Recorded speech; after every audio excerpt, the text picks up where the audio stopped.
I was digging around my old hard drives the other day when I noticed that a lot of my early games were pretty weird, like scratching my head kind of weird. I know, we all gotta start somewhere, but looking back, I really wish I could understand what 14-year-old Goodgis was thinking. From weird mechanics to just straight up bizarre characters and art. And instead of keeping these weird projects to myself, I thought I would share them with you.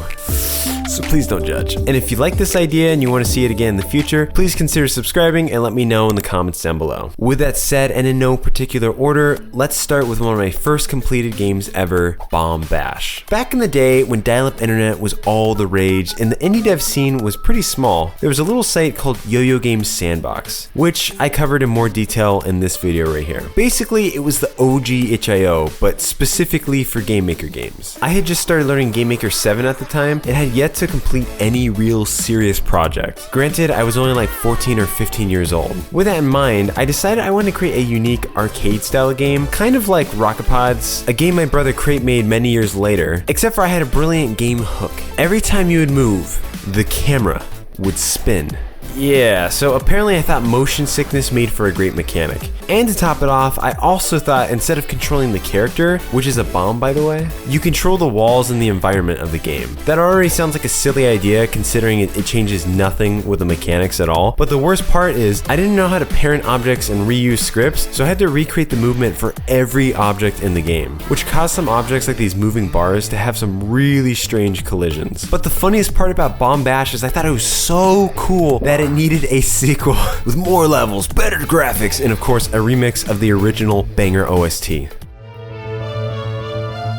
Well, I guess I accomplished what I set out to do with this game, and that was to finish and complete a project. Heck, I ended up making 2 games. Good job, 14-year-old me. Good job. Okay, moving on. So around the same time period as Bomb Bash, my group of friends decided to have a game competition. Basically, we just want to do a game jam, but with like 2 teams. And also at this point, game jams weren't really a thing back then. I mean, maybe they were. And I don't remember if we had a deadline or if there was a theme at all, but all I remember is that the other team made a Bleach fan game. And to be completely fair, they didn't really know how to use Game Maker, so even that was an accomplishment, especially for us back in the day. So if that's what the other team did, what did my team make? That answer simple. We made Moo Moo Man. Yeah, so Moo Moo Man was basically this linear platformer where every stage is just different. Part of that is because I ended up making the whole game myself. Yes, that does mean I'm the official character designer of Moo Moo Man. Yes, thank you, thank you. Of course, I did the programming, and also I even made the music. I especially love this song and how jarring the horn is in it. Also, please ignore the fact that this game is like microscopic. I was really into small resolutions at the time, and I guess I still kind of am. But back in the day, I didn't have the decency to scale it up. I think perhaps the greatest part about Moo Moo Man is the ending.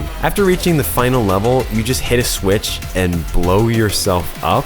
Yeah, this sunflower guy's face says it all. With all that said, I love this game. The gameplay's horrible, but I think it's kind of awesome that the little kid in me made this strange story and these levels and weird world. Those were just fun times, being free to make whatever the heck I wanted without fear of bad reviews or trolls or even pressure to release anything. Heck, basically the internet. With those 2 oldie goldies out of the way, I think it's time that we look at something a little bit more recent, something I made in Godot. So for this next game, I thought it was time to shake it up, to make something more realistic, more intense, something that the cool kids would play, like Halo Infinite. But after hours and hours of hard studying, I thought, why don't I just make a turkey hunting game? Growing up, I used to play this old PC hunting game called like Big Game Hunter 6 or Grand Slam or something. I don't know what it was called. And I thought it was perfection. I'm not even like a hunting game guy, but what I liked about the game so much is it was kind of open world for it being like a super old game. Like you'd pick your equipment and then just go out and then you could camp and you could just walk around and you could, that's pretty much what hunting is. Also, looking back at this game, I think the graphics are just amazing, like unironically. Needless to say, last year I find myself getting a little nostalgic about it. Yes, nostalgic about a hunting game, I know, move on, move on. After that, I got a sudden like burst of passion to work on this game for a whole week before I decided it was probably better to stick with like my real projects. Drama aside, it was actually a fun little prototype to make. Godot 3 is just a master at making retro looking games with its downscaling, and I was able to quickly recreate the feel of that classic autumn hunting game I grew up playing. Probably one of the most surreal parts of making this game was modeling the shotgun and the turkey. Crepe designed the original model and I ended up just improving it to make it look a little bit more realistic. But secretly, I kind of like the old one because it reminds me of the old RuneScape rats. So what do you do in this turkey hunting game? Well, it's pretty simple. you got a gun and you hunt the turkey. The only problem is that the turkey is always in like the same spot, so it's really not fair. And that's pretty much it. You can also zoom with your gun, and then you can track the turkey because it leaves a blood trail. I know that's probably the most violent thing I've added to a game. I also especially love the ambience to the game and the walking sound. I really tried to capture the original.